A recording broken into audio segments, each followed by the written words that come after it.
So we're less than 2 months away from the playoffs starting in the NBA. So in this video, I'm just going to be talking about how things are shaking down right now in the NBA Western Conference. It's pretty crazy. The West has a ton of good teams. By my estimations, there are 7 who, have at least a puncher's chance of making it to the finals, and all 7 of them definitely have a chance of winning a series or two. A lot of good players and a lot of good teams. So in this video, I'm just going to be talking about that, talking a little bit about each team. The 7 teams are the Jazz, Suns, Clippers, Nuggets, Lakers, Blazers, and Mavericks. And then behind that, in the 8th spot, there's teams like the Grizzlies and Spurs and Warriors, teams that are going to be fighting in the play-in and will likely lose to the number 1 seed in the first round. No disrespect to any of those teams. They do have a chance, but they're not on the tier of the top 7, in my opinion. So if we just talk about a little bit about each team, starting with the Jazz, as they are the best team in the NBA by record, with a record of 39-13. Though the Suns are close to them at the top of the West, they are likely to keep the number 1 seed.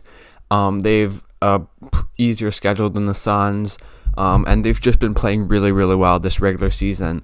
They're 8-2 in their last 10, and they've been playing great. They're one of the best offenses and defenses in the NBA. On offense, it's a lot of drive and kick, and they're at their best when they're moving the ball and creating open threes. Almost half of their shots come from 3, and they're really, really good at them. So they're one of the highest volume and efficiency teams from 3.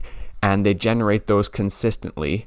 And then they have a late game closer in Donovan Mitchell, as well as a few other guys in Mike Conley, Bogdan Bogdanovic, Joe Ingles, who can do a little bit off the dribble and in the pick and roll, with of course Rudy Gobert, who is the key to their operation, setting screens, diving to the rim. He's been great this season. So their offense is very, very good this regular season, but there is a bit of a question of how they will fare offensively in the playoffs.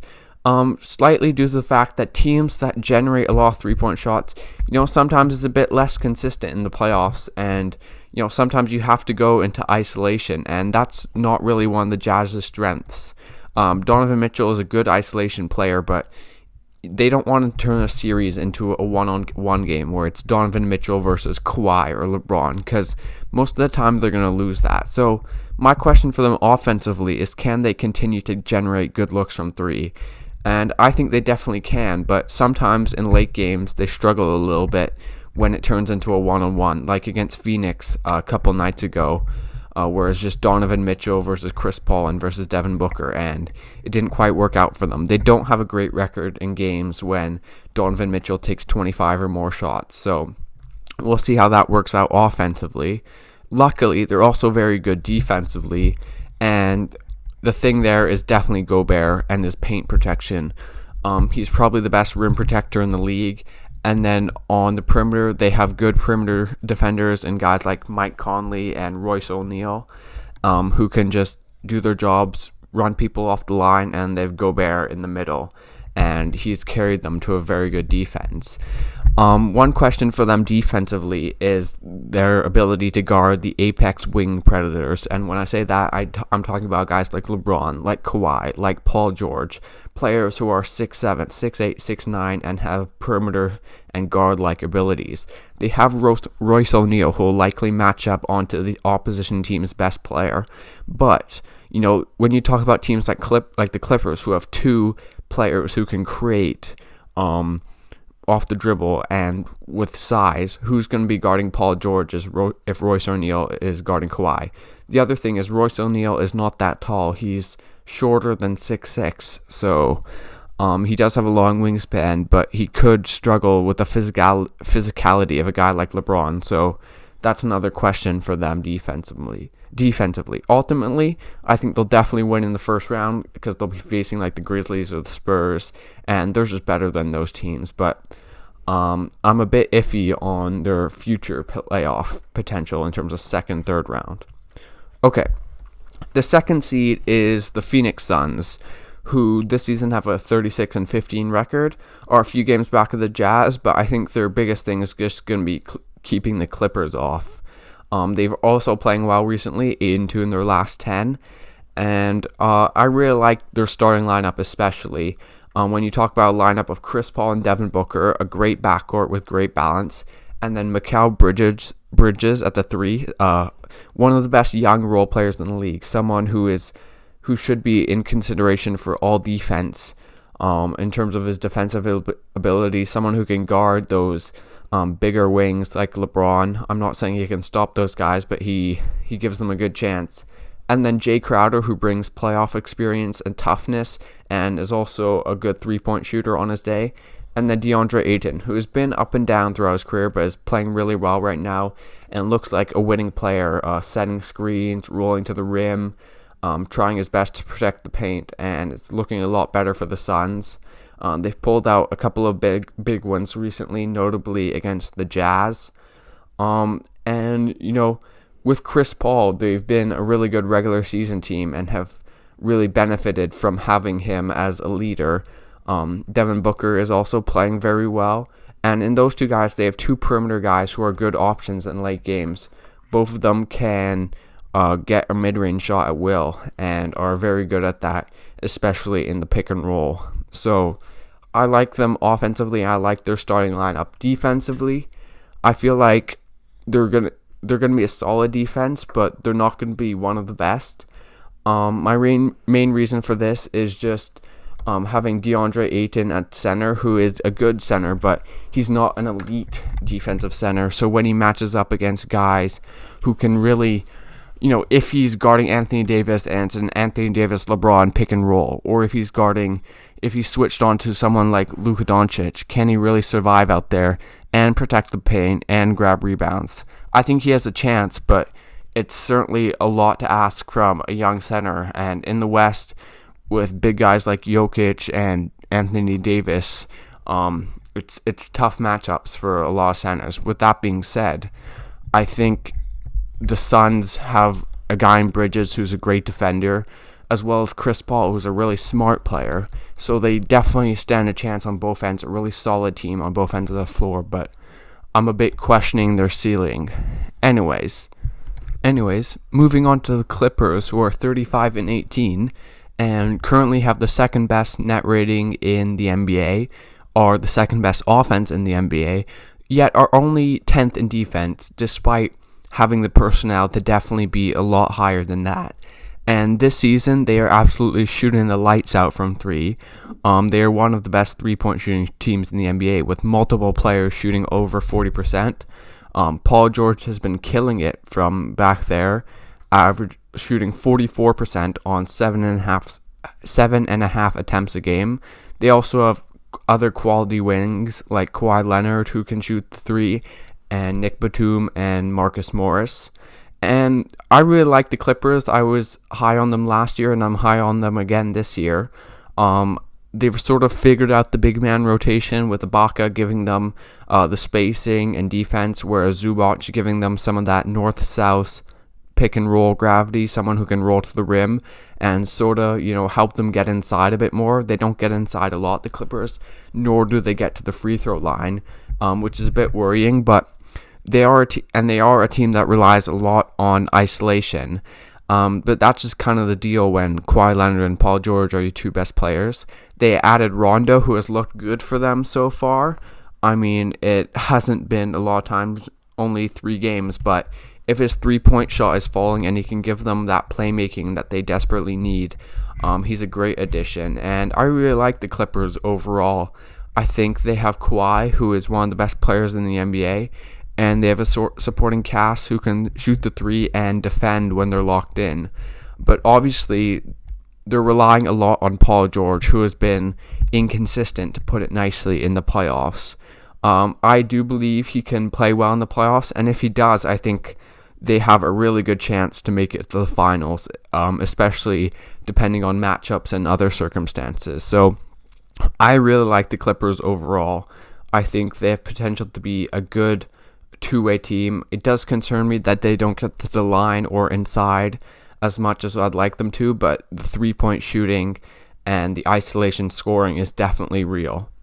Okay, the 4 seed are the Denver Nuggets, who are only 2 wins back at the Clippers, and have the same amount of losses, and they've been great since the Aaron Gordon addition. Their new starting lineup of Murray, Barton, Michael Porter Jr., Gordon, and Jokic has just been killing people.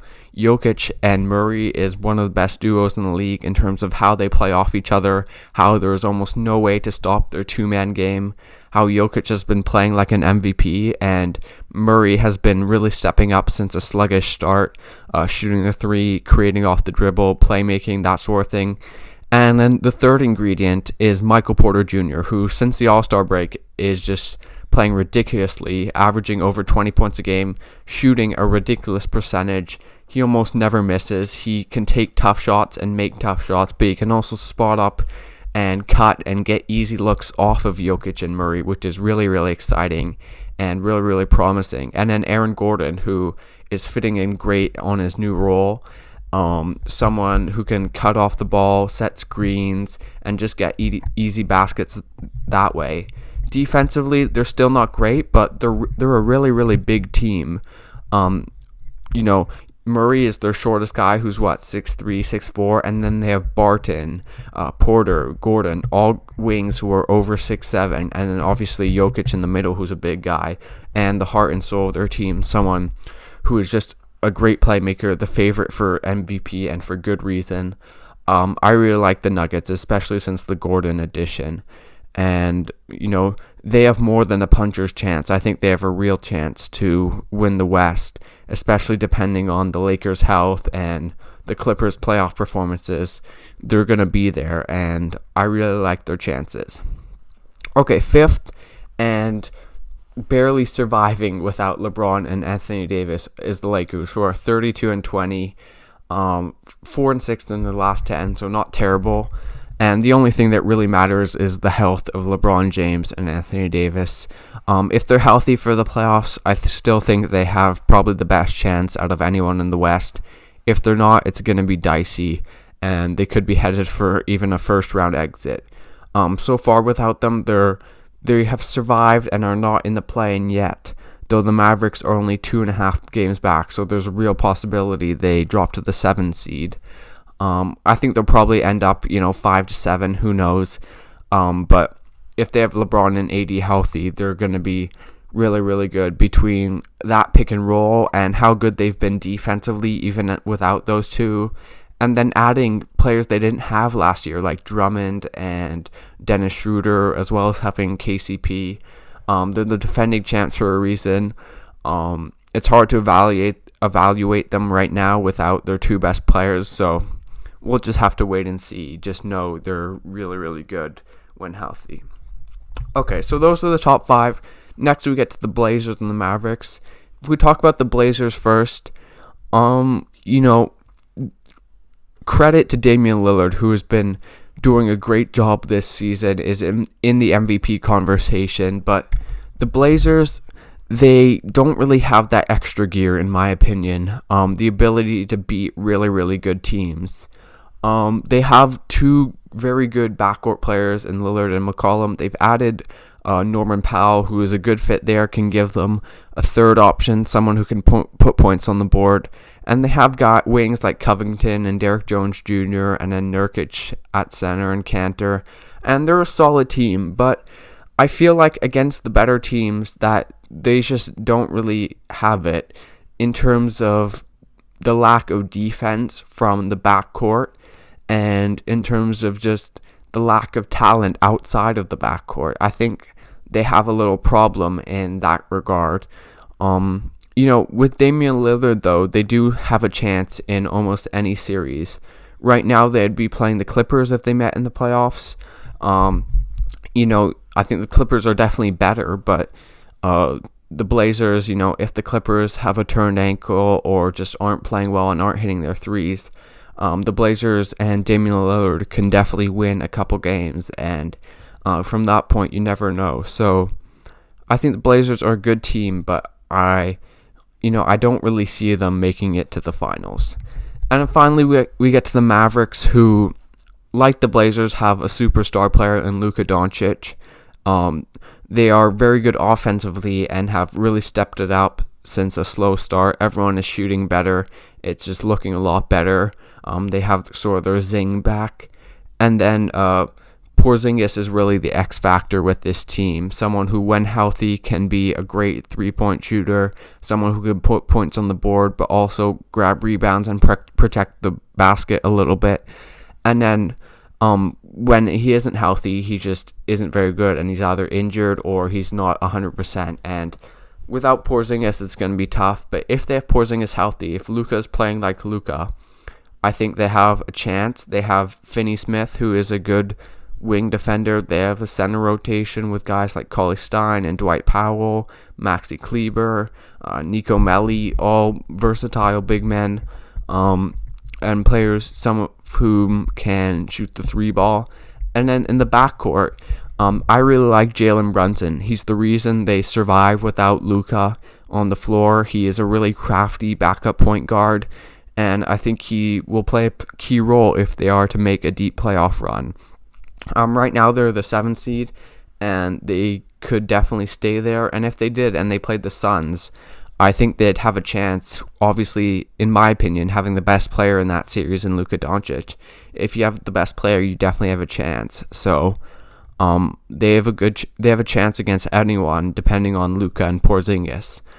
So we'll see what happens. So that's sort of the Western Conference preview. If I had to pick who to come out of the West, I would pick the Lakers if LeBron and AD are healthy. I just think they have two of the best players. You have LeBron James, you have a good supporting cast, you have a really good chance. But if they're not healthy, I think the Clippers are the second best team, but they obviously have their question marks in terms of playoff performance. And then my third team would be the Denver Nuggets, who have just been great since acquiring Aaron Gordon. I really like how good they are offensively. They're one of the best offenses in the league. And then their ability to how they've improved defensively, and their ability to be a matchup nightmare against almost every team. So we'll see what happens. I'm really excited for the Western Conference playoffs. With those 7 teams, we're almost guaranteed 3 really good playoff series in the first round. And then from there, it's just going to be great. So we'll see what happens. Anyways, thanks for watching, guys. Subscribe to this channel for more NBA content. Leave a like, and I'll see you guys next time.